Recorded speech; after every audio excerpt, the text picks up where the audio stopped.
தமிழகமெங்கும் கிளைகள் கொண்ட Annamal institute of hotel management and hospital management படிப்பில் சேர்வதற்கான அட்மிஷன் நடைபெறுகிறது. அம்பேத்கர் அயலக கல்வி உதவி திட்டத்தின் கீழ் உதவித்தொகை முறையாக வழங்கப்படாததற்கு அரசு என்ன நடவடிக்கை எடுத்துள்ளது என்று முன்னாள் அமைச்சர் கோவி செழியன் கேள்வி எழுப்பியுள்ளார். அம்பேத்கர் அயலக கல்வி உதவி திட்டம் தொடர்பான கவன ஈர்ப்பு தீர்மானம் கொண்டு வந்து பேசிய முன்னாள் அமைச்சர் கோவி செழியன், மலை கிராம ஆதி திராவிட மாணவர்கள் கூட வெளிநாடு சென்று உயர்கல்வி பயிலக்கூடிய இந்த மகத்தான திட்டத்தை முன்னாள் முதலமைச்சர் மு க ஸ்டாலின் கொண்டு வந்ததாக பெருமிதம் தெரிவித்தார்.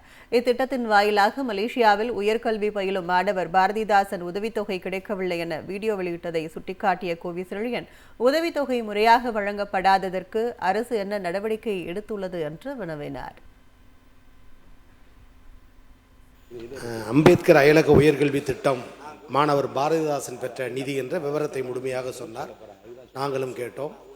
ஆனால் வானத்தில் பறக்கிற விமானத்தை பார்த்து விமானத்தில் ஏறுவோமா என்று ஏங்கியிருந்த கிராம ஆதி திராவிடர் மக்களுக்கு, குறிப்பாக நீலகிரி மாவட்டம் தேயிலை தோட்டத்தை விட்டு பிள்ளை கூட கனடா சென்று பல்கலைக்கழகத்தில் உயர்கல்வி படிக்கக்கூடிய அந்த திட்டத்தை அறிவித்த தலைவர் தமிழ்நாட்டு முதலமைச்சராக இருந்த அண்ணன் தளபதி அவர்கள்.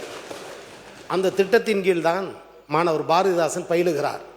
மாண்புமிகு அமைச்சர் 2-3 தினங்களுக்கு முன்பு இந்த திட்டத்தின் கீழ் எல்லா மாணவர்களுக்கும் நிதி உதவி அளிக்கப்பட்டு விட்டது என்ற செய்தி பரவியதற்கு பிறகு மாணவர் பாரதிதாசன், அமைச்சர் இப்படி சொல்லுகிறார், எனக்கு நிலுவைத் தொகை வரவில்லை என்ற எண்ணத்தை தான் அவர் கருத்தாக வெளியிட்டு அது இன்றைக்கு வெளியிலே மாணவர்கள் மத்தியில் கொந்தளிப்பை ஏற்படுத்தி இருக்கிறது. மாண்புமிகு அமைச்சர் இந்த தேதியில் இத்தனை லட்சம், இந்த தேதியில் இந்த லட்சம் என்று சொன்ன அனைத்து நிதி உதவியும் கடந்த திராவிட மாடல் நாயகன் தளபதி மு க ஸ்டாலின் ஆட்சியில் பாரதிதாசனுக்கு வழங்கப்பட்டது உண்மை. மாறாக மாணவர் கருத்து தெரிவித்ததற்கு பிறகு நிதி ஒதுக்கீடு தாவேக அரசு செய்திருக்கிறதா என்பதை மாண்புமிகு அமைச்சர் தெரிவித்தால் அது மாணவர்கள் மத்தியில், குறிப்பாக ஆதி திராவிடர் மாணவர்கள் மத்தியில் இருக்கிற ஐயத்தை போக்கும் என சொல்லி எல்லாவற்றிற்கும் பிதாமகன் தளபதி மு க ஸ்டாலின் என்பதை பதிவு செய்து அமர்கிறேன். தமிழகமெங்கும் கிளைகள் கொண்ட Annamal institute of hotel management and hospital management படிப்பில் சேர்வதற்கான அட்மிஷன் நடைபெறுகிறது.